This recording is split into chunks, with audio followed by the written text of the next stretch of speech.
Here's a story from Grandpa for my three favorite little girls, Emma, Ayla, and Audrey. So, April is over and it is now on to May, and I finished all the Earth Day stories for this year. I hope you found something useful and fun for celebrating Earth Day. Today I'm going to tell you a story about a little girl who really finds that other children have very different lives than she does, and she learns about some things that she has been taking too much for granted. The story is Children Who Dance in the Rain. Written by Susan Justice, illustrated by Lena Bardi. Sophie woke up tired. She did not want to go to school. I don't see why I need to learn about the world anyway, she said. Sophie slumped downstairs. She ate her chocolate chip waffles, but she left her fruit on the side as her favorite cartoons played on her tablet. She groaned and refused to take her vitamins. When Sophie stepped outside, she felt a little sprinkle of rain. "I'm not getting wet," Sophie declared. "You've got to drive me, Mom." At school, Sophie learned that lotus flowers grow in mud. She also learned how to spell the word privileged. See the word privilege up on the chalkboard? At lunch, Sophie scarfed down her grilled cheese sandwich but left her carrots untouched. That afternoon, Sophie's mom told her, "Your dad and I are planning a trip to India for all of us to visit your grandmother." "Really?" Sophie gasped. "I can't believe it. It'll be like a story." For weeks, Sophie eagerly awaited for their trip. But when she reached her grandmother's home in their village, she was shocked to see how different it was from home.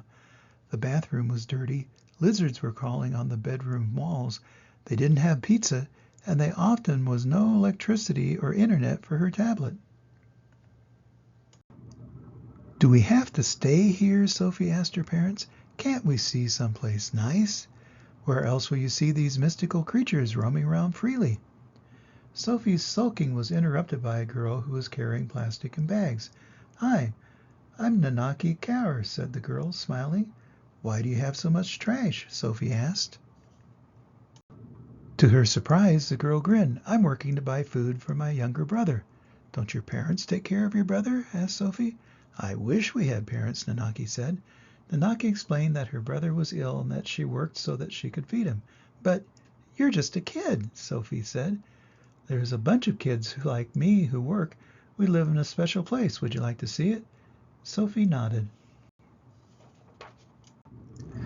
She followed Nanaki through long, swirling alleys and around markets displaying delightful treats and toys. "I live with many other children like me," said Nanaki. "We don't have money to buy anything, but we love to visit the market and imagine the wonderful things that we'll have when we grow up." "Don't you all get bored?" asked Sophie, wondering how the children played without any toys.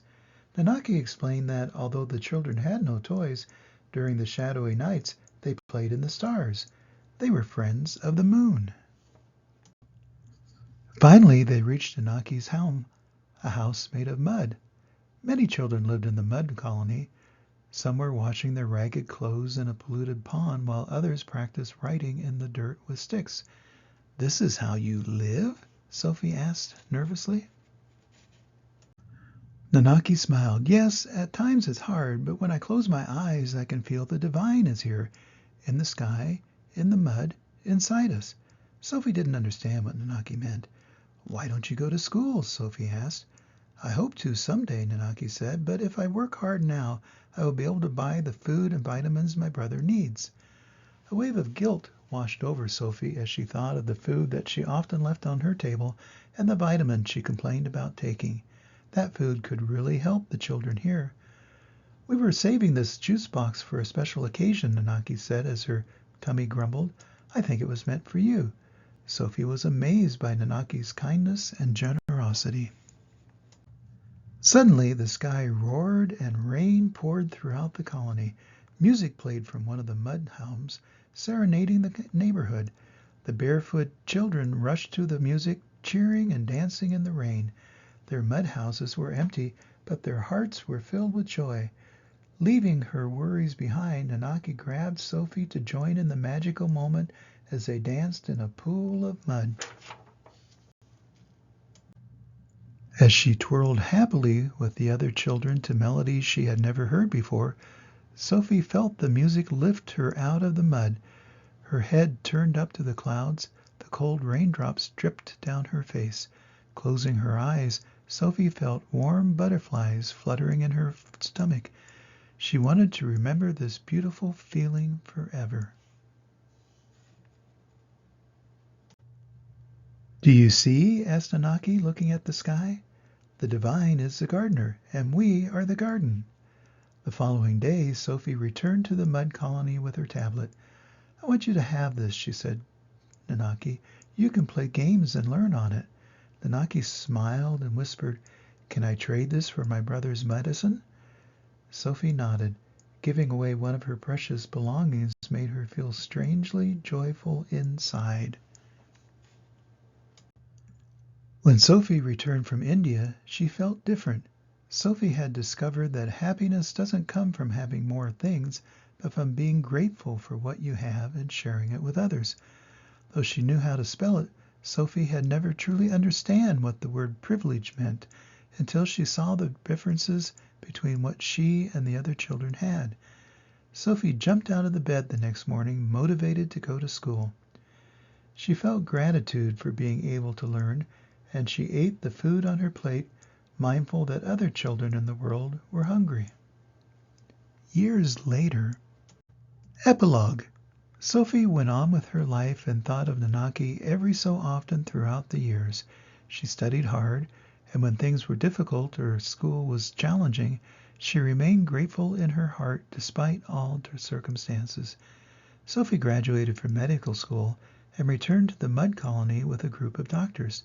Together, they helped many underprivileged children who needed food and medicine. In the middle of the muddy pond of the colony, a lotus was blooming. Sophie remembered Nanaki's words and realized that the divine was actually something she could feel everywhere and in everything. She understood it was the magic of life itself, the divine.